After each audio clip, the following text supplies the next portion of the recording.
Diaspora FM.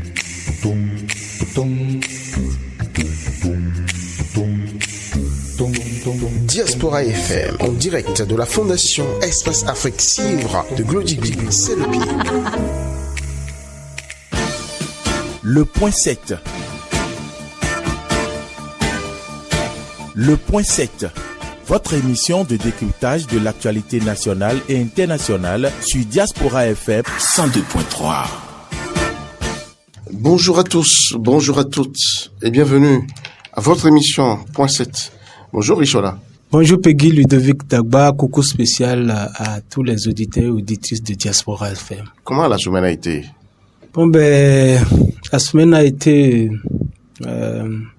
pas été de tout repos au regard des impératifs professionnels. Et donc, nous avons essayé, n'est-ce pas, de faire ce que nous recommande notre profession, notre déontologie, à savoir glaner les informations, et les recueillir, les traiter, puis les diffuser pour que les populations puissent être édifiées par rapport à l'actualité.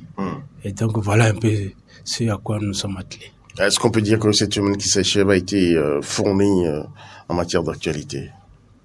Bon, de mon point de vue, je crois que je retiens deux actualités, à savoir l'envoi à la retraite, si je puis m'exprimer ainsi, d'un certain nombre de flics envoie par anticipation à la retraite.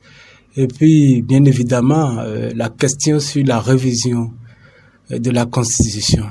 Voilà les deux sujets qui, pour l'instant, sont restés dans mon esprit. Et vous n'avez pas senti d'autres? Non, hormis quelques faits divers sur le plan politique. Je n'ai pas, hormis les deux là, il n'y a pas une autre actualité qui m'est marquée outre mesure. Voilà. Alors, vous et moi, nous allons accueillir un nouveau venu. C'est vrai que c'est un confrère de la profession qui, ma foi, n'est même pas loin de la radio. Il est arrivé, donc il est dans le champ de couverture de la radio. On se côtoie également dans la profession. On est souvent ensemble sur un certain nombre de chantiers. Vous connaissez très bien. J'ai nommé Odilon Yonkwe. Odilon, bonjour. Bonjour Peggy. Bonjour aux auditeurs de Diaspora FM.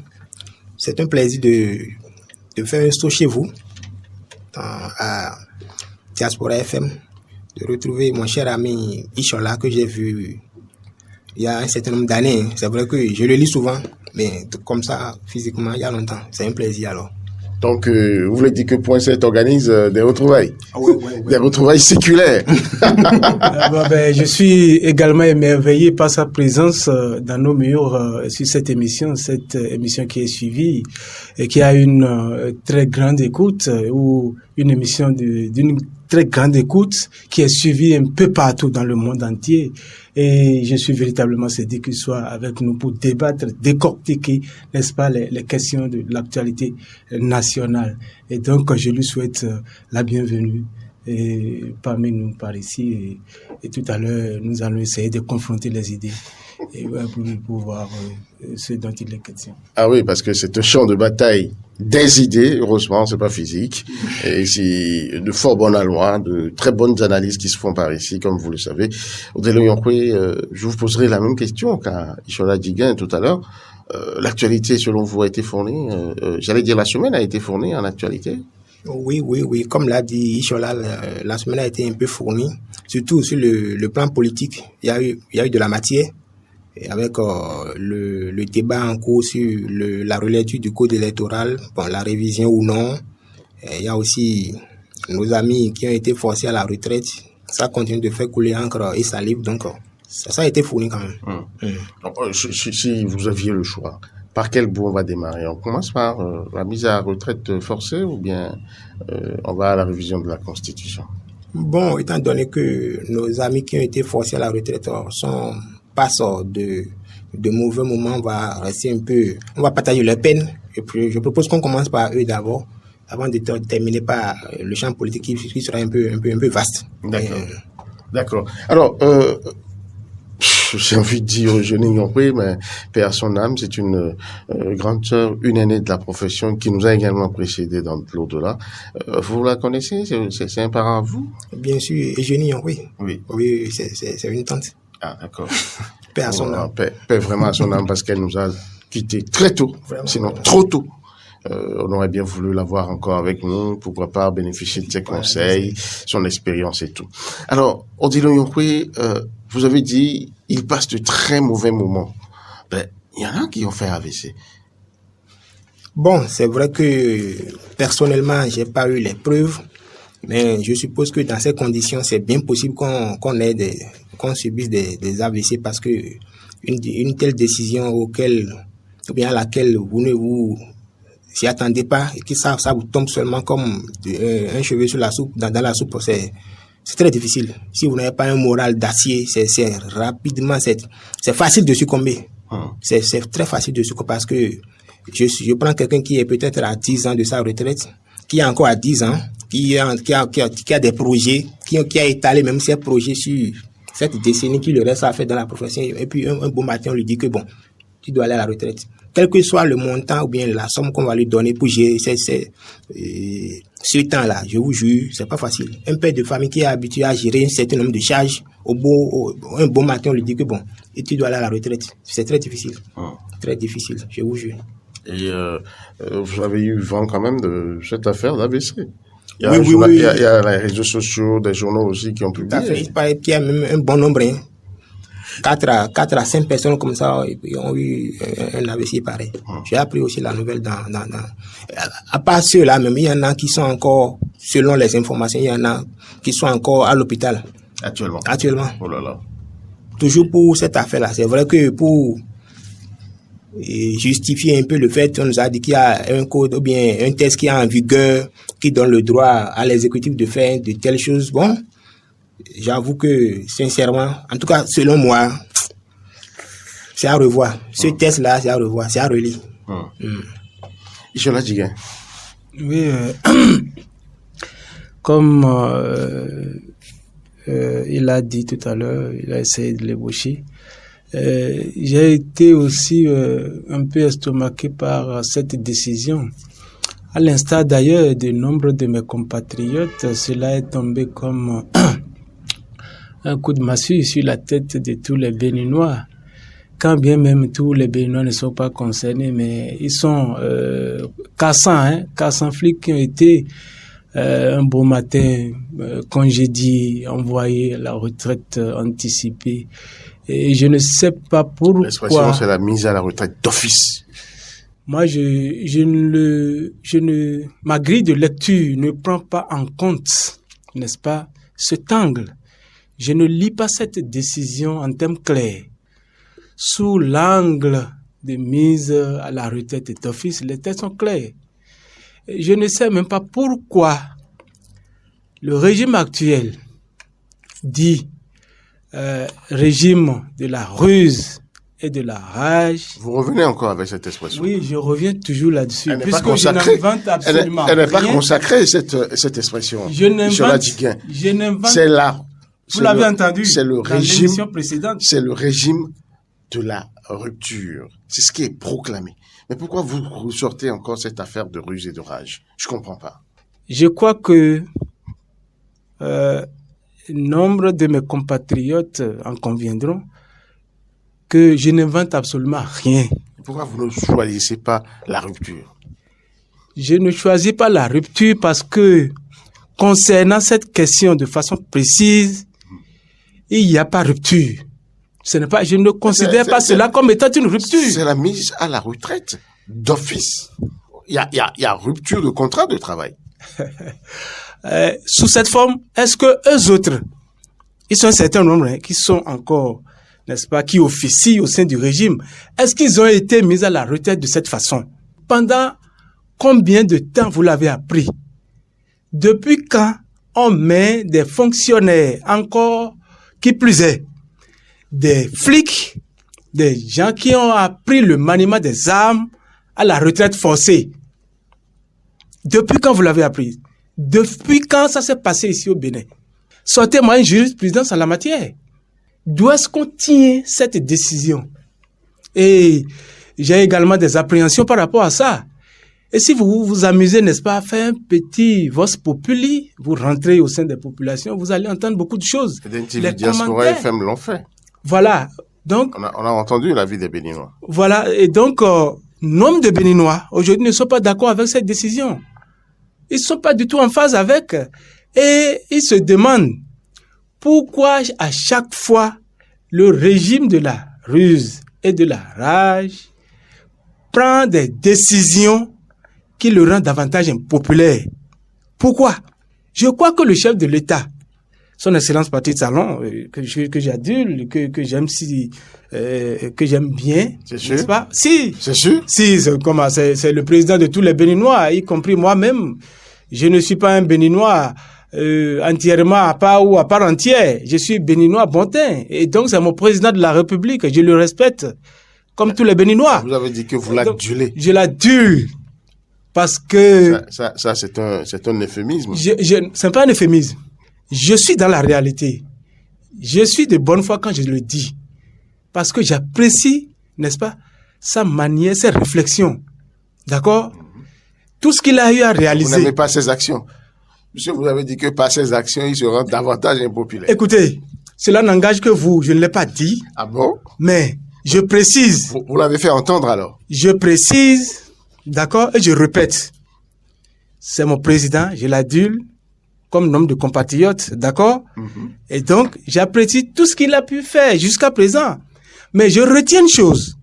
Il a dit dans ce pays qu'à la fin de son mandat, il voudrait être considéré comme le Madiba national, c'est-à-dire le Mandela national.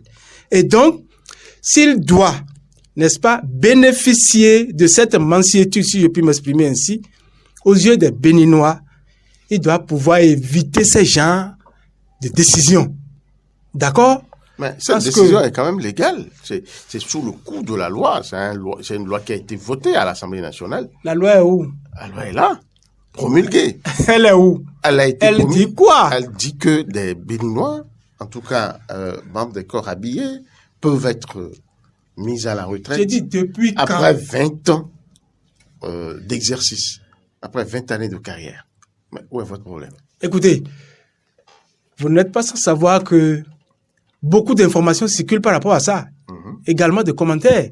D'accord? Circulent par rapport à ça. Beaucoup plus les commentaires. Il y a des commentaires, n'est-ce pas, qui font état de ce que c'est justement pour créer le vide au sein de notre ami qui, n'est-ce pas, dont on cite le nom un peu partout, qui sera... Quel ami? Je parle de OB, celui qu'on appelle affectueusement OB. OB, c'est qui? Boko Olivier. Vous le savez, le chef de l'État n'est pas d'accord avec les actions qu'il mène, l'activisme politique. Mais c'est l'ami personnel du chef de l'État. Il l'a dit, il l'a proclamé à la télévision nationale. Et par rapport à l'ambition qu'il nourrit, qu'est-ce qu'il a dit? Le chef de l'État s'est prononcé. OB a nourri quelle ambition? Vous le savez mieux que moi. Moi, je ne sais pas. Vous le savez mieux que moi. Je ne l'ai jamais entendu dire on lui prête d'intention. Vous avez vu tout l'activisme qu'il déploie avec ces éléments sur le terrain. Où il y a beaucoup de mouvements qui poussent comme des champions sur toute l'étendue du territoire national, n'est-ce pas, pour susciter la candidature de Boko Olivier. Et donc, le chef de l'État, n'étant pas d'accord, quand bien même ils sont des amis intimes, d'accord, n'étant pas d'accord, et donc le chef de l'État aurait voulu, c'est vrai que je n'ai pas des éléments. Est-ce que vous avez des preuves de ce que vous C'est vrai que je n'ai pas des éléments. Si vous n'avez pas les preuves. Écoutez. Si vous n'avez pas les preuves. Vous êtes Béninois comme moi et ne continuez pas. C'est une vérité biblique ce que je dis. Non. Et donc? Non. Monsieur Diguin Ishola. Diguin Ishola. Oui. Entendons-nous bien. Nous sommes à la radio. Oui. Et à la radio, on ne peut dire que ce dont on est sûr, avec les preuves en main. Si vous n'avez pas les preuves, si vous allez vous baser sur l'ambiant et parler, je suis pas d'accord. Je ne me base pas sur l'ambiant. Donnez-moi la preuve. C'est parce que vous m'avez dévancé un tout petit peu. D'accord? Sinon, je voulais dire que c'est vrai que je n'ai pas de preuves probantes, mais ce sont des hypothèses que je mets, tout simplement. Ah, des hypothèses. D'accord? Parce que au regard d'un certain nombre d'informations qui circulent, c'est vrai que je ne suis pas dans le secret de Dieu aussi, hein, d'accord, c'est que le chef de l'État aurait voulu créer le vide au sein de son ami.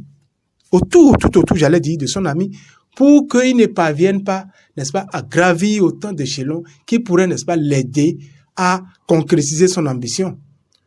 D'accord? Et donc, par rapport à ça, on dit, n'est-ce pas, que parmi ceux qui ont été envoyés à la retraite, d'accord, que beaucoup parmi eux seraient proches de OB.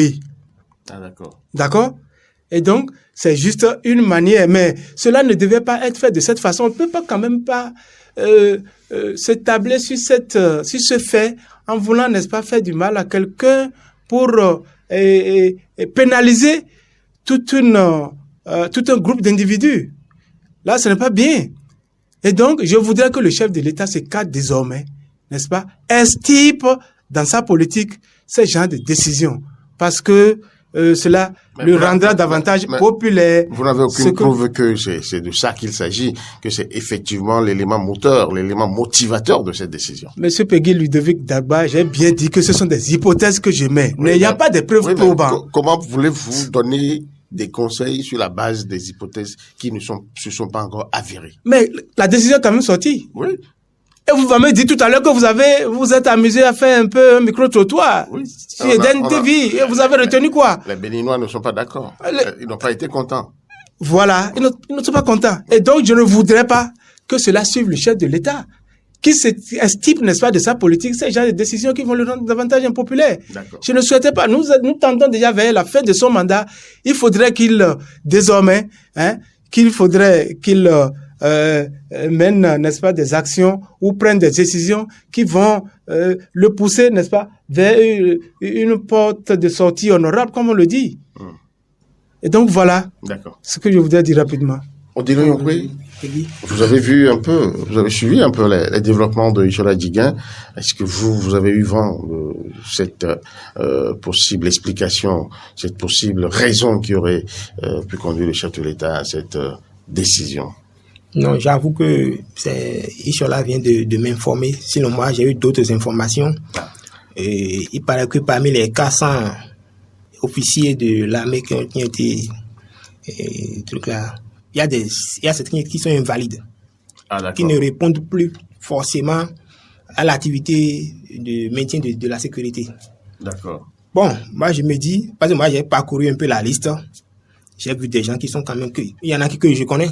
Il y en a que je connais qui sont encore bien valides, qui peuvent encore servir l'armée pendant au moins 20 ans encore. Ceux-là cherchent quoi sur cette liste? Si on me parle d'invalides et autres là, ceux-là cherchent quoi? Vous avez dit, entre autres 400. Près de 400, on a dit.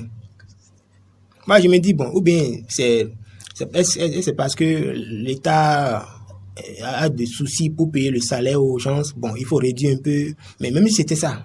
Mais dans le même temps, l'État est en train de recruter actuellement des forces de l'ordre. Cette décision, moi, jusqu'à présent, je l'ai remuée dans tous les sens. Sincèrement, je ne vois pas encore les arguments qu'il faut pour justifier ça là.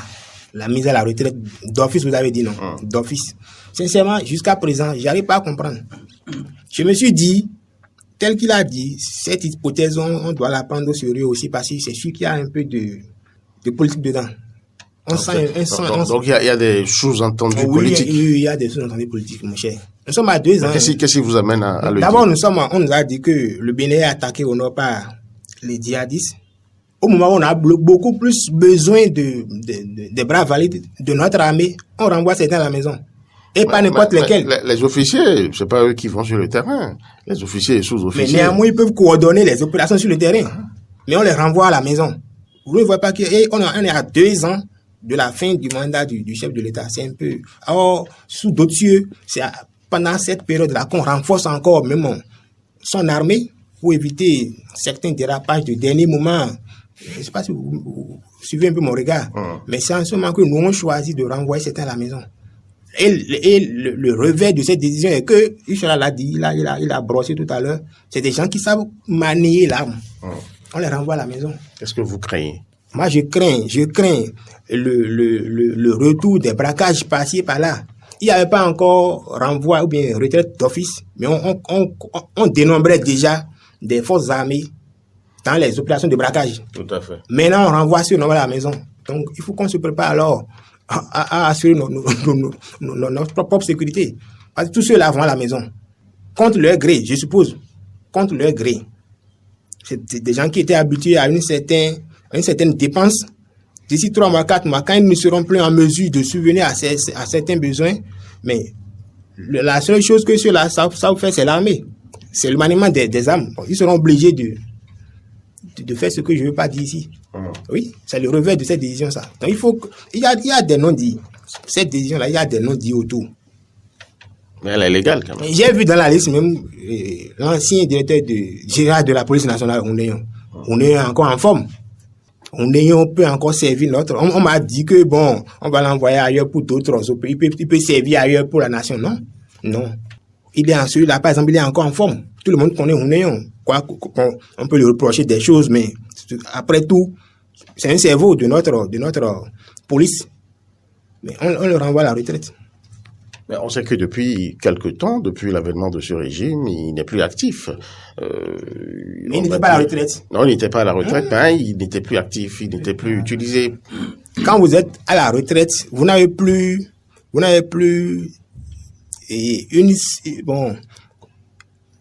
certains marges de manœuvre comparativement à ceux qui sont encore là. Vous n'avez plus droit à certaines choses. À certaines choses. Donc, le gars, il est limité. Quand tu es à la retraite, tu es limité. C'est pas si vous voyez. Il est limité. Donc, il n'a plus de mission. Il faut nuancer. Mais on peut recourir à lui pour des missions spéciales. Il va plus se donner tout comme s'il était encore dedans. Non, mais un flic, c'est la réussite des missions qu'on lui confie. Ah bon? En principe, c'est ça, non? Et pendant qu'on renvoie ceux-là, ceux qui ont encore 10 ans, 15 ans, ou bien, je sais pas, 10 ans ou 15 ans encore à faire dans l'armée, là. Il y a des officiers de notre armée, là, qui ont déjà atteint l'âge de la retraite, mais qui sont encore là.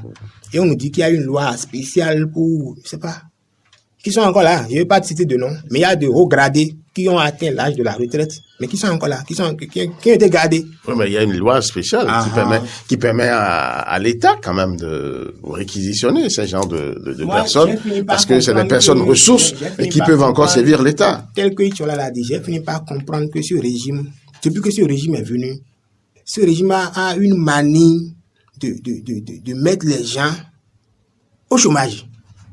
Depuis l'avènement de ce régime, soit c'est des licenciements ou bien c'est des sociétés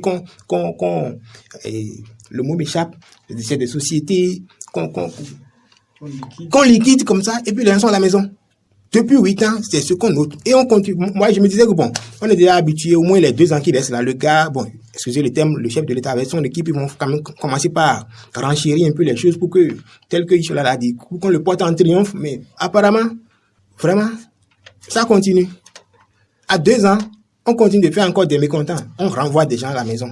Des gens qui n'ont rien fait. Moi, je suppose qu'ils n'ont rien fait. Même si jusqu'à présent, on n'a pas encore dit. Il paraît que c'est une sanction aussi, hein, une sanction de 2e degré. Ah bon? Oui, pour des gens qui auraient commis des fautes et on veut les sanctionner de manière douce. D'accord. Bon vent à eux, alors ils n'ont qu'à continuer comme ça, pas poser des actes comme ça, et on verra si effectivement ils seront portés en triomphe ou ils seront chassés par la petite porte. Mais si tant est que, effectivement, ce serait, si c'était, comment vous l'avez appelé tout à l'heure, une sanction, mais cela ne devait, de 2e degré, cela ne devait pas être fait de façon collective. Il faut identifier ceux-là, d'accord, et les éjecter des rangs, tout simplement, au lieu de prendre les Oundénions et autres, ceux qui sont encore en pleine forme pour servir notre armée. Et il a commencé par le dire tout à l'heure, attendons-nous à un grand revers, à une grande menace du point de vue sécuritaire. Non, il faudrait que les Béninois commencent par se préparer pour assurer leur propre sécurité, parce que parmi, effectivement, les... Non, vous n'allez pas dire ça. Nous sommes dans un État républicain où il n'y a pas encore d'émission de la part des gouvernants. Mais parce que nous sommes dans un État républicain, est-ce qu'il faut désormais éviter d'attirer l'attention des autorités sur des pans, n'est-ce pas, de la vie nationale, qui pourrait en prendre un coup à partir d'un certain nombre de décisions Attirer leur que attention. le régime prend. Attirer leur attention, d'accord, mais il faut pas dire que chaque Béninois devra désormais se Mais parce que c'est suffisamment... à prendre sa sécurité en main, non. Mais c'est pas du suffisamment tout. grave ce Non. qui est fait là. Identifier ceux-là qui ne sont plus valides et envoyer-les tranquillement à la retraite. Et la personne ne va maugréer. Mais dans le cas d'espèce, vous avez vu tout le tollé que cela fait. Ça a suscité, n'est-ce pas, interrogation, indignation et interpellation. Et là, ce n'est pas bon pour notre République. Sans oublier. On se lève un bon matin et puis on envoie 400 personnes, 400 flics, ceux qui ont appris le maniement des armes, on les envoie comme ça à la retraite. Ailleurs, cela aurait pris une autre tournure. Mais ils ont pris la disposition pour cadrer tout Lesquels tout ce que vous redoutez là. Apparemment, vous êtes dans le secret des dieux là. Je suis béninois. Ils ont pris quelles dispositions? Je m'informe. Ah bon? Mais venez, on vous attend. Mais je suis là. Les Béninois veulent vous écouter par rapport à ça. Eh ben, c'est tout ce que je dis, des dispositions ont été prises. Édifiez-nous ça. Pour contrer toute velléité contraire à la République. En quoi faisant? Écoutez, c'est moi qui pose les questions. D'accord, je suis d'accord, mais en quoi faisant? Mais apparemment, vous jouez un peu au laquais du pouvoir, là. Et vous nous empêchez, n'est-ce pas, de dire un certain nombre de... Je ne vous empêche rien. Vous nous empêchez d'accoucher, d'aller au bout de nos idées, d'édifier les populations, les auditeurs de la radio. Je vous prie, tout en vous laissant le droit de parler dans les règles de l'art et de ne pas sortir des rangs. C'est aussi simple que ça. C'est aussi faire montre de responsabilité. Et donc, si je vous comprends très bien... Non, allez à votre émission, allez à vos idées. Laissez-moi de côté. Si par ailleurs je suis dans votre chemise, c'est que cette décision-là méritait d'être applaudie. Ah bon? Ben c'est ça, c'est ce que je veux comprendre. Je l'ai dit. Ben oui, c'est ce que vous avez semblé dire. Ben, je l'ai jamais dit. C'est ce que vous avez semblé dire. Non, je n'ai Puisque pas semblé. Chaque fois, je suis là. À chaque fois, vous ne faites que répéter que le gouvernement a pris des dispositions pour contrer toute velléité. À partir de ce moment... Parce que l'autorité prend toujours des décisions convenables. Dès lors, vous ne pouvez plus dénier aux auditeurs de vous prêter des intentions. D'accord? Et donc, cette décision-là mérite cette copie mérite d'être recorrigée. Je sais pertinemment qu'un général, encore que dans le cas d'espèce, pour parler de Philippe Oundé, d'un certain nombre de ses collègues, ils ont été dégradés entre-temps, alors que sous le régime Yahi, ils ont porté le grade de général. Mais aujourd'hui, avec le régime qui est là, et puis on les a rapidement leur a retiré, n'est-ce pas, ce grade, et voilà, autant de conséquences qui, n'est-ce pas, qui sont là, et que celles-ci viennent, n'est-ce pas, en rajouter un peu. D'accord? Et donc, à partir de ce moment-là, il faudrait que nous fassions très attention. Le mandat du chef de l'État, son deuxième et dernier mandat, tire vers sa fin. Il va falloir qu'il prenne des décisions qui vont désormais le racheter du point de vue de sa popularité, du point de vue de sa cote de popularité.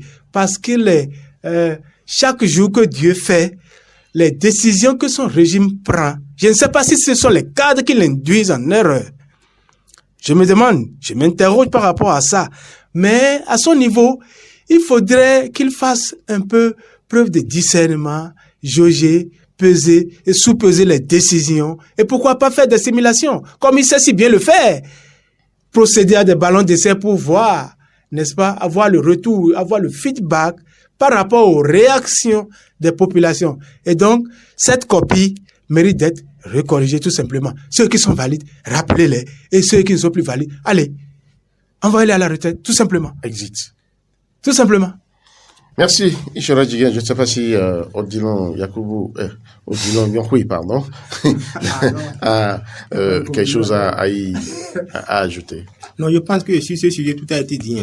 D'accord. Il faut vraiment que le gouvernement revoie encore sa copie, encore qu'il a encore temps. C'est pas encore tard de revoir cette copie-là. Comme c'est encore chaud. On peut rapporter cette décision, c'est ce que vous proposez. Comme ils l'ont fait par le passé, on peut jouer un peu au tipenti et puis ça va passer. Voilà. C'est pas encore tard. D'accord. Merci beaucoup. Nous allons passer maintenant au deuxième sujet de cette émission. On a assisté lundi dernier à cette rencontre entre les différents partis de l'opposition à Cotonou sous la férule des démocrates, du parti Les Démocrates. Ils s'étaient en tout cas retrouvés pour échanger sur la position commune à avoir face à la révision de la Constitution. Il y a eu un communiqué final qui a été lu où ils ont tous, du moins tous ceux qui étaient là, JSR, NFN, MPL, avec les démocrates, avec un grand absent quand même. Les Foscori, Point Bénin Émergent, ça ne saurait nous échapper quand même. J'y étais pas. Ils étaient plutôt du côté du Palais de la République, mais le lendemain, où j'ai été reçu par le chef de l'État. Donc je disais tantôt que les partis qui se sont réunis, les partis de l'opposition, sont contre toute révision de la Constitution, sont contre toute modification du calendrier électoral. Odilon, oui. Oui, d'abord, il faut remercier les démocrates pour avoir initié cette rencontre.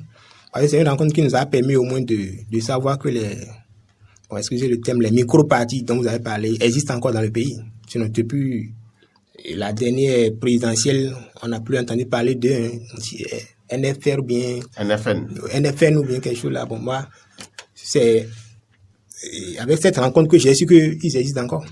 Donc, il faut remercier au moins les démocrates pour avoir... Ils ont fait quand même un peu de bruit, hein. J'ai entendu le président sur certaines web, radio, web TV. Par exemple, MPL, les seuls bruits qu'on a eu, c'est pour parler de la cagnotte qu'ils ont mal partagé entre eux. C'est à part ces petits bruits-là. Pourquoi ce n'est que ça là que vous avez retenu? Bon, puisque parmi tous ces... Après ça, on a bien entendu l'expérience TB sur bien de questions au plan national. Allons à l'essentiel. Cette semaine qui s'achève, on l'a vu sur les ondes de la télévision nationale, par exemple. En tout cas, moi, depuis plus d'1 an, je ne sais plus s'il y a encore d'autres partis, à part FCBE, démocrates, au niveau de l'opposition. Ah bon? Non, le reste, c'est des micro-partis qui essaient de jouer un peu, qui essaient de boucher les trous, quoi. Oui. Donc c'est des bouches-trous. Oui, c'est des bouches-trous. Donc, faut n'être pas gentil, hein. Bon, c'est le thème qu'il leur faut. Sérieux. Qu'est-ce que vous attendez? Qu'est-ce que vous attendez d'eux pour qu'ils soient vraiment actifs selon vous sur le terrain? Ils vont prendre en considération le code sur les partis politiques aujourd'hui dans notre pays. Si on doit parler vraiment de partis politiques, mon cher Peggy, on n'en a que 5-6. Hein. Le reste, c'est des micro-partis qui ont été créés par qui, vous savez, juste pour amuser un peu la galerie, pour nous montrer qu'il y a l'opposition au Bénin. Maintenant, revenons à la rencontre même. Les FCBE étaient les grands absents. Il paraît qu'ils n'ont pas été approchés par les organisateurs de la rencontre dont on a parlé. Je ne sais pas si c'est vrai. Ce qui est sûr, ils étaient absents. Mais le lendemain, ils ont été reçus. Je ne sais pas pourquoi on ne les a pas reçus aussi au même moment que les autres partis. Je ne sais pas si c'est pas si ils ont eu à pleurnicher un peu de leur absence à l'autre rencontre que finalement, on leur a dit, bon, venez. Pour l'information que moi j'ai eue, c'est que c'est des gens qui cherchaient à rencontrer le chef de l'État, ça fait un moment, et ils ont déposé une demande d'audience au chef de l'État, qui finalement... a eu pitié d'eux. Moi, je ne dirais pas qu'il a eu pitié d'eux, qui les a compris, qui les a reçus. Mais c'est déjà bien parce que, quoi qu'on dise aujourd'hui, comparativement aux autres partis qui étaient à la rencontre avec les démocrates, FCBE aujourd'hui compte encore des maires, des maires, des conseillers communaux, des conseillers locaux, donc c'est pas petit, c'est ça, FCBE a toujours son poids. Ce sont des élus nommés. Donc, ils ont quand même leur poids. Je ne sais pas pourquoi ils n'ont pas été invités à cette rencontre. Peut-être que, parce qu'entre eux, même entre ceux qui ont été appelés à l'autre rencontre dont on parle, c'est juste, selon moi, c'est juste un petit folklore organisé pour montrer que l'opposition, toute l'opposition, pour gonfler un peu le thème, toute l'opposition s'est réunie. Parce que les démocrates seuls ne font pas trop le poids, quoi. Il faut ajouter d'autres personnes pour montrer que, bon, pour l'effet de communication, il faut montrer qu'ils étaient nombreux. Il y avait beaucoup de partis. Donc, sinon, à part ça... Donc, pour vous, tout ce qui s'est passé là, c'est du folklore? C'est du folklore. C'est du folklore. Pour moi, c'est du folklore, mon cher. C'est du folklore. Le communiqué final disait quoi? Ils sont contre toute révision opportuniste, les mêmes thèmes, contre toute révision opportuniste, dialogue national. ils sont revenus encore sur le dialogue national. Dialogue national dont on a parlé ici durant des mois. Depuis l'avènement de ce régime, on a parlé de ça. Mais les gens ont fait la sourde oreille à votre proposition de dialogue national. Et c'est à 2 ans maintenant, vous revenez encore sur ça. J'ai l'impression que les gens veulent jouer sur le temps et nous amener encore vers... c'est qu'ils veulent nous faire dérailler, quoi. Dialogue national dont on a parlé ici, vous n'avez pas eu gain de cause. Et à moins de 2 ans, vous revenez encore sur... Et c'est le point culminant qu'ils ont posé encore. Non, soyons sérieux. Et même ça, ils sont sûrs que ce dialogue-là n'aura jamais lieu avec ce régime. Mais qu'est-ce que vous auriez souhaité qu'ils fassent? Qu'ils se taisent? Qu'ils ne fassent plus rien? Non, ils ne disent plus rien? Non, étant donné que à des moments donnés, on les appelle pour leur donner un peu de sous, il faut quand même qu'ils justifient ça. Qui leur donne de l'argent? Non, les partis politiques reçoivent le financement. Le financement. Il faut quand même qu'ils justifient ça. Donc, par moment, il faut qu'ils crient un peu pour montrer que bon, on est là. Nous sommes là, hein, l'argent qu'on a pris, bon, on a fait si, c'est un peu ça. Donc, pour vous, leur action là, c'est un pétard mouillé. La rencontre du mardi ou bien du lundi passé entre les partis de l'opposition, non, c'est un pétard vraiment mouillé. Pourquoi? Ça ne va rien donner. Pourquoi ça ne va rien donner? C'est un chien qui est en train d'aboyer alors que la caravane est très loin. Les gens sont déjà très loin avec cette affaire de révision ou bien de relecture. Ils sont très loin. Mais eux, ils sont ici en train d'aboyer. Et quel chien aboie encore? Un chien, bon, Peggy. Un chien édenté. Je sais que les 27 députés, je les considère comme étant 27 au regard du faux bon que a fait un parmi eux la fois dernière, suivi mon regard. Mais vous êtes... Je les considère désormais comme étant, le nombre comme étant 27. Ah bon? Et donc... Il ne s'est pas annoncé comme étant un non-inscrit. C'est 27... Ils sont 28, s'il vous plaît. Ces 27 constituent aujourd'hui une minorité de blocage. Sans eux, ça ne passera pas à l'Assemblée. Et donc, à partir de ce moment-là, le chef de l'État a voulu les consulter. D'accord? Ne serait-ce que pour chercher les voies et moyens pour harmoniser les feux. D'accord? Celle de son régime et celle de l'opposition. Comme ça, on pourra aller vers une révision qui sera en phase avec une certaine hystérie populaire. D'accord? Et là, le peuple sera comblé. Ses attentes seront comblées. Mais dans le cas d'espèce, puisque nous tendons vers la fin du mandat et que c'est avec la même loi que nous sommes allés aux élections, les élections précédentes notamment, je ne vois pas quel mal on aura encore à aller aux élections avec la même loi. Et donc, si nous tentons, n'est-ce pas? Je parle du régime actuel. Si le régime actuel tente de faire un passage en force, comme il nous a accoutumés à le constater, à le voir, à le toucher du doigt, il y aura problème. Il risque d'avoir clash au niveau des couches populaires. D'accord? Et donc, pour ne pas aller vers cette direction, il vaut mieux ranger, clic et clac, et on va aux élections avec la même loi. Je me rappelle, il y a combien de problèmes à ce niveau? Il y a la question des 10%, il y a le certificat de conformité, il y a encore quoi? Autant de choses qui ont fini par trouver solution au niveau du régime. Et donc pourquoi aujourd'hui, qu'est-ce qui presse pour qu'on commence par courir dans tous les sens à chercher une révision de la Constitution? On n'a pas besoin de le faire. Allons-y aux élections. Après 2026, nous allons nous asseoir. Je ne suis pas un homme politique et encore moins un acteur politique.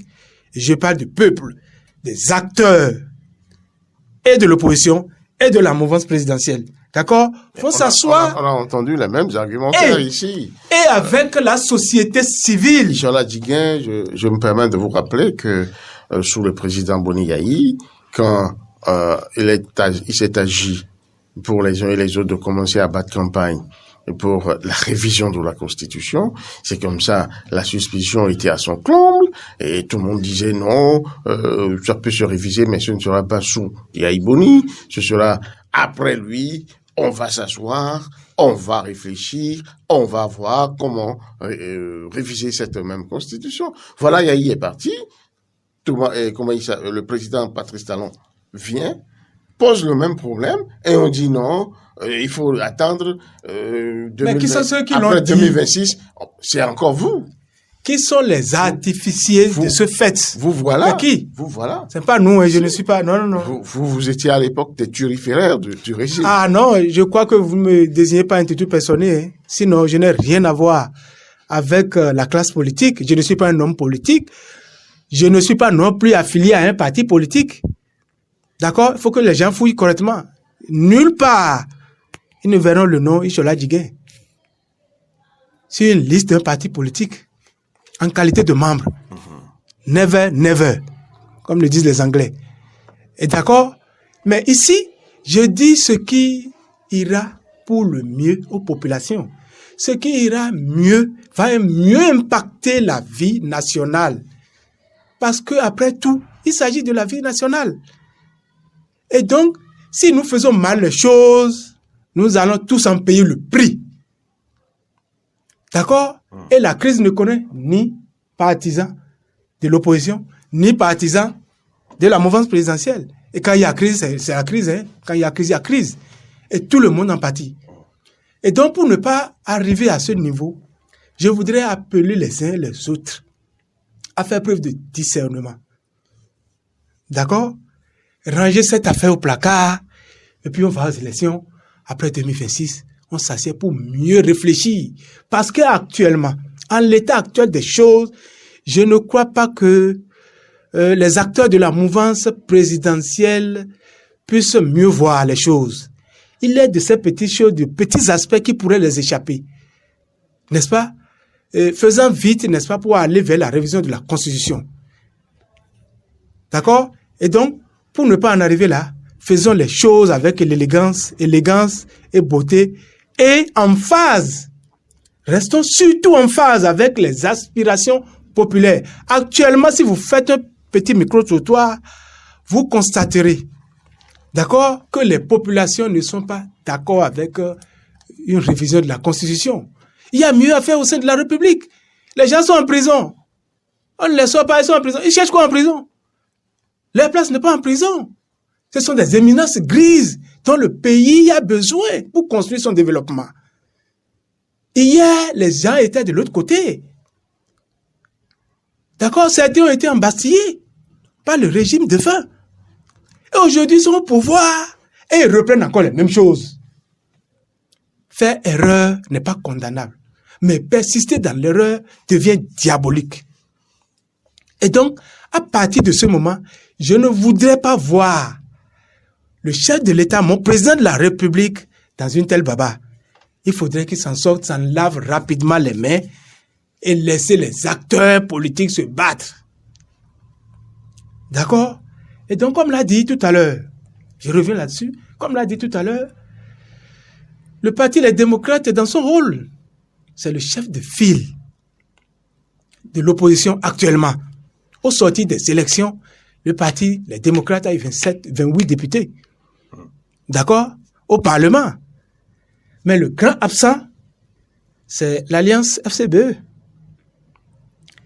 Et cela ne me surprend guère. Telle est la raison pour laquelle je voudrais dire à Humpé, le secrétaire exécutif, Paul Humpé, le président, le secrétaire exécutif de Foscori.Bénin émergent. Si il poursuit dans cette direction, s'il s'obstine n'est-ce pas, à aller aux élections en singleton, d'accord, les mêmes causes vont produire les mêmes effets. Sa mission fera chou blanc.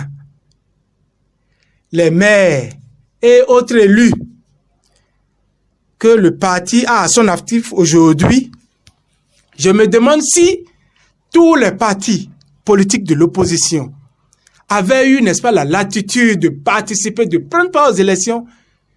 Je me demande si le parti FCBE aurait eu ses élus. Après la dissidence, le clash qu'il y a eu avec le chef de l'État. Et donc, FCBE, en tant qu'alliance, je la vois dans une posture un peu nauséabonde. Il va falloir qu'ils se mettent rapidement dans les rangs parce qu'ensemble, on est plus fort. Je me souviens que récemment, il y a une lettre qui a circulé sur les réseaux sociaux où le chef de l'État, en tant que chef de file de l'opposition, a invité le parti. L'ancien chef de l'État. L'ancien chef de l'État, voilà. Excusez, merci de m'avoir juste apposé. Et donc, l'ancien chef de l'État, aujourd'hui, président du parti Les Démocrates et chef de file par excellence, n'est-ce pas, de l'opposition, avait invité les FCBE au dialogue. Mais on a vu tout ou enregistré tout est tintamarre, tout est charivari, tout de cette histoire. Alors qu'il s'agit ici d'aller aux élections, de voir, regarder dans la même direction pour être plus fort, se mettre ensemble. On le sait, hein? En Afrique, les opposants nous ont accoutumés à de la diversion, à la divergence. Quand il s'agit, n'est-ce pas, d'aborder ou d'amorcer le virage électoral. Et ici, s'ils vont en rang dispersé aux élections, je ne crois pas qu'ils pourraient, n'est-ce pas, combler leur attente. Hein. Il y en a qui n'auront même pas 0,1%. C'est pourquoi ils doivent se mettre ensemble. Et Paul Humpé doit, n'est-ce pas, prendre conscience du fait que sans les démocrates aujourd'hui, les FCBE ne seront rien. Mais qu'est-ce que les qu'est-ce que les démocrates peuvent pour la FCBE aujourd'hui? Aujourd'hui, le parti Les Démocrates a le vent en poupe. Oui, mais et donc, les FCBE doivent profiter de l'aura. Ils vont porter les candidats de FCBE. C'est ce que vous voulez? Mais s'ils peuvent le faire, tant mieux. C'est d'ailleurs l'idéal. Il faut que tous les partis politiques, que ça soit micro ou macro et tout autre machin, je ne sais plus quoi, tous se mettent ensemble. Ils peuvent même porter une liste commune. Cela ne génère en rien la population. À partir du moment où le leader charismatique qu'on connaît, l'ancien chef de l'État, a ce soft power, à ce leadership. C'est un harangueur de foule, c'est un animal politique, une bête de scène politique. À partir de ce moment-là, il a toutes les capacités pour conduire la troupe vers la victoire, vers le triomphe attendu. Et donc, il faut que Humpé se mette rapidement les rangs pour boucher le trou, n'est-ce pas? Boucher de ses doigts la jarre trouée, comme on a l'habitude de le dire, le prôner dans le pays, n'est-ce pas? Pour que, désormais, l'opposition béninoise, à la surprise générale, puisse parler d'une unique et seule voix. Et comme cela, ils seront plus forts pour les prochaines échéances électorales. Et s'il est décidé à faire cavalier seul? Je l'ai dit. Quel péché aurait-il commis? Non, écoutez, si FCBE et le pôle Humpé national font bande à part, cela viendra conforter, n'est-ce pas, ce bruit qui circule, cette version qui susurre au sein de l'opinion, à savoir que les FCBE constitueraient un parti jaune, un parti satellite, et donc un parti, pour être plus précis, proche du pouvoir. Suivez mon regard. Et il n'a cessé de le démontrer. Je ne voudrais pas qu'ils continuent dans cette dialectique pour les échéances de 2026. Il a bien affirmé, à travers un communiqué, que les FCBE ne seront pas d'accord pour une révision de la Constitution. Il l'a bien dit. Écoutez, ça a circulé sur les réseaux sociaux. Non, je ne lui dénie pas, n'est-ce pas, cette version des faits. Pourquoi vous pensez qu'il serait toujours proche du président de la République? Mais à voir ses faits et gestes, on le constate. Regardez, on parle d'un conclave de l'opposition, il fait bande à part. C'est vrai que je n'ai pas la certitude qu'il a été formellement invité. Alors, mais je note. S'il n'avait pas été invité, Pourquoi pensez-vous qu'il devrait être présent? Mais je note, Oui. il pouvait quand même saisir la balle au bon. Pourquoi? Passons pas de l'opposition ici. Mais on dit qu'on ne veut pas. Seul, il ne pourra rien, absolument rien. Je le répète. Ishola Djigui, Je ne le dirai jamais assez. comprenons-nous. On ne vous invite pas quelque part. Alors qu'on sait très bien que vous existez. Et on connaît votre point de vue, on connaît vos actes. Mais il y a cette rencontre à laquelle celui qui l'organise ne vous invite pas. Vous allez vous présenter en tant que qui? Ni Peggy Ludovic Dagba, ni Ishola Djigui, ni Odilon, aucun de nous n'a la certitude que le parti n'a pas été invité. D'accord? Pas le parti Les Démocrates. Mais, le président l'a affirmé. L'a affirmé, pardon. L'a affirmé où? Il a dit, non? On dit non. Mais il pourrait quand même envoyer ses émissaires, non? Mais monsieur le chef de parti, le chef de file de l'opposition, ancien président de la République, mon ancien leader, mais pourquoi vous ne m'avez pas invité à votre conclave? Mais ensemble, on est plus fort, non? Mais pourquoi vous ne m'avez pas invité? Je proteste. Et comme ça, là, on l'aurait accepté. Il aurait accédé facilement à ce conclave, à ce vœu. Et si on lui retorquait, monsieur, vous n'êtes pas... Non, on ne peut pas lui... Non, dans le cas d'espèce, hein, en l'état actuel des choses, non, je ne vois pas Boni Yahi retorquer. Non, je ne le vois pas. Dans ce paradigme. Non. Il appartient, n'est-ce pas? Mais comment? C'est Yahi qui l'a fait, non? Qu'on le veuille ou non? Mais c'est Yahi qui l'a fait. À partir de ce moment-là, il lui doit respect. Il lui est redevable par rapport à un certain nombre de choses. Beaucoup de choses d'ailleurs. Donc, il doit faire profil bas. Et faire amende honorable pour que l'opposition parte d'une seule voix. Sinon, les populations vont continuer par le considérer comme étant un parti satellite, proche du pouvoir. Et comme ça, là, il fera chou blanc dans tout ce qu'il entreprendra du point de vue électoral. Odilon Yonkwe, comment pensez-vous que l'opposition puisse parler d'une même voix? Puisque là, on sent qu'il y a quand même des réticences. Comment on peut expliquer la présence de certains et pas de tous? Oui, comme l'a dit mon confrère Ishola, l'opposition béninoise nous a toujours, même pas béninoise seule, l'opposition en Afrique nous a toujours habitués à cette divergence, à cette division à chaque échéance électorale. Vouloir que l'opposition béninoise parle d'une seule voix, ça c'est un rêve irréaliste, hein. Sincèrement. Ils ne pourront pas. FCBE et démocrates ensemble, non. J'attends de voir. Mais ils avaient été ensemble. Dans un passé lointain, pas récent. 2012, 2013, 2014. Ouais. Avant ce régime. C'est si lointain que ça? Oui, avant ce régime. Sous ce régime, il s'est passé trop de choses, hein. Donc, c'est lointain. 2012, c'est lointain. On a vécu assez de choses. Les deux, là, ensemble, je ne crois pas. Avec toutes les velléités qu'on a notées entre FCBE et démocrates, je ne crois pas. Au contraire, ce qui se dessine, les démocrates feront feu de tout bois pour anéantir, pour faire disparaître les FCBE. C'est ce qui se dessine. C'est ce qui se dessine. Et je crains vraiment pour les FCBE. Je crains vraiment pour les... Actuellement, avec ce que Ishola a dit, les démocrates ont le vent en poupe partout, hein. Partout sur le territoire national, ils ont le vent en poupe. Vous avez fait quel sondage? Peggy. On a fait élection, dernières élections. Ils n'ont pu avoir que 28 députés. Attention. Ils n'ont pu avoir que 28 députés. Attention. 609. Ils n'ont même pas pu faire 50%. Ne réveillons pas le chat qui doit laisser le passé derrière nous. On sait la razzia que les démocrates ont fait. Une razzia qui ne donne que 28 députés. Une razzia qui, malheureusement, n'a pas été confirmée par les institutions en charge d'organiser les élections. Sinon, on sait, on a vu. On a parcouru, je sais que Identif a déployé ces éléments sur le territoire national. On a parcouru les bureaux de vote, on a vu. Donc, ne revenons plus sur ce qui s'est passé. On sait ce de quoi ils sont capables aujourd'hui. Si les FCBE vont, tels qu'ils sont actuellement là, ils vont comme ça aux prochaines élections, c'est la mort. Et qu'est-ce que vous On ne parlera plus de FCBE, vous allez voir. Qu'est-ce que vous conseillez au FCBE? De se dissoudre dans les démocrates? Vous avez vu avec quel saut les micro-partis ont couru pour assister à la rencontre des démocrates. À la place de Rumpe aujourd'hui, moi, je ferai profil bas.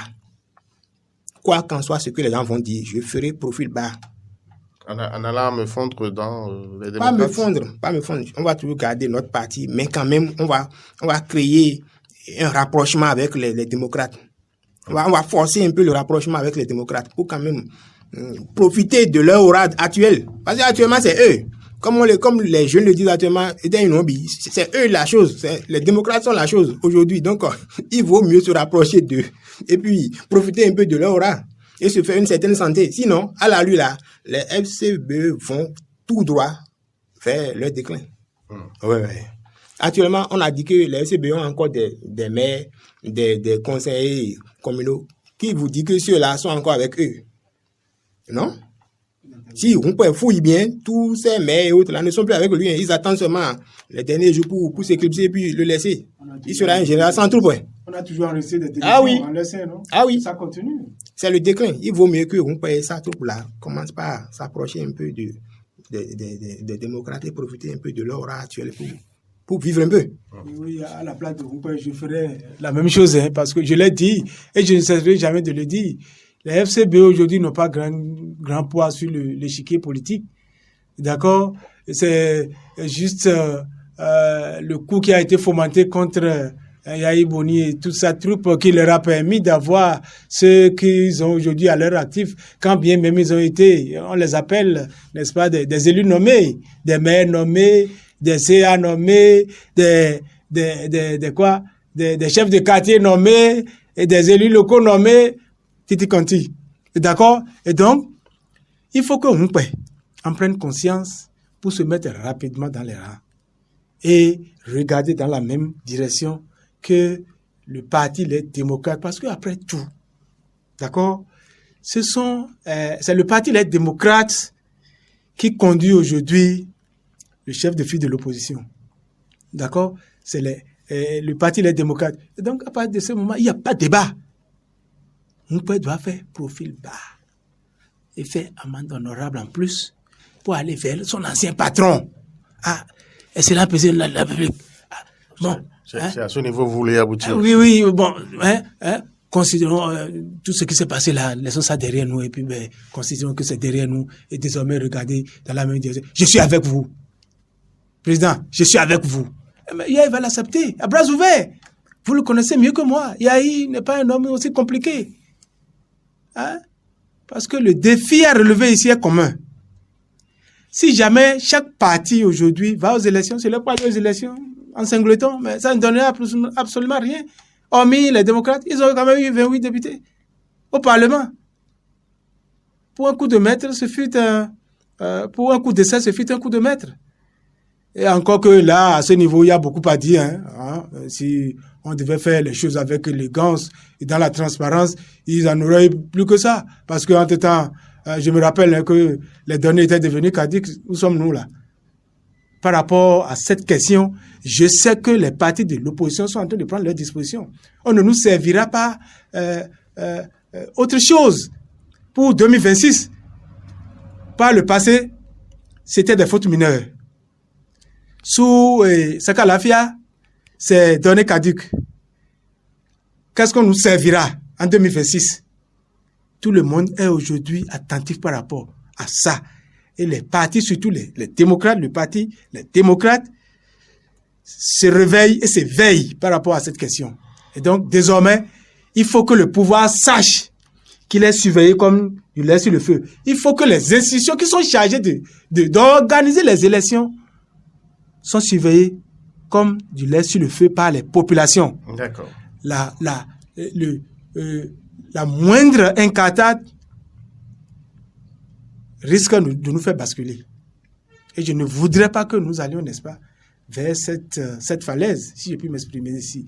Telle est la raison pour laquelle chaque acteur, chaque maillon, à quelque niveau que ce soit, joue véritablement sa partition, joue honnêtement sa partition, joue candidement sa partition pour que notre peuple s'en sorte grandi, notre démocratie s'en sorte davantage grandi. Merci, chers confrères, merci. Nous arrivons au thème de cette émission. Odéno Yonkoué, merci d'avoir été avec nous. Merci, Péli. Vous êtes le directeur de publication de Flash Info, le promoteur du web radio Flash Web Radio et du groupe de presse Flash Info.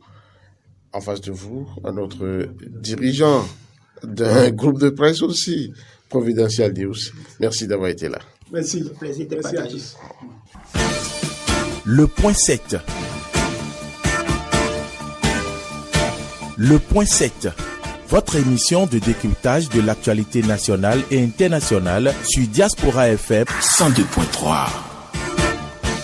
Diaspora FM.